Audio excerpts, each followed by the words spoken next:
Ce matin, le sujet, c'était comment développer les financements au profit du développement de l'Afrique. Le regard des investisseurs sur l'Afrique est en train de changer assez radicalement. Alors, il ne faudrait pas passer d'un extrême à l'autre. Mais ceci dit, c'est un continent qui était perçu comme un continent pauvre, avec des pandémies, du risque. Et tout simplement, on réalise aujourd'hui qu'il y aura 2 milliards d'Africains dans 25 ans et que dans ces 2 milliards d'Africains, il y aura une classe de consommateurs urbains qui est en train d'émerger et qui est un marché potentiel formidable et qui permet d'ailleurs donc que l'avenir des Africains maintenant soit enfin entre les mains des Africains eux-mêmes.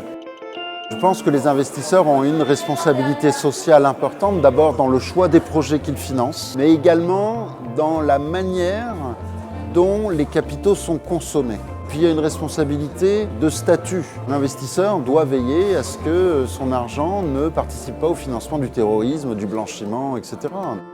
Nous nous sommes inscrits dans l'espace du Impact Investing où les investisseurs, en échange d'une rentabilité un peu moindre, acceptent une forme de rentabilité sociale, c'est-à-dire un impact qui leur permet donc d'investir sur le long terme.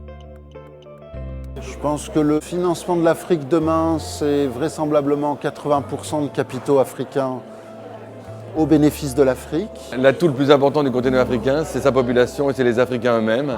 Il y a maintenant une jeune génération formée dans les meilleures écoles qui aspire à retourner sur le continent. Et donc c'est un changement de paradigme très très profond.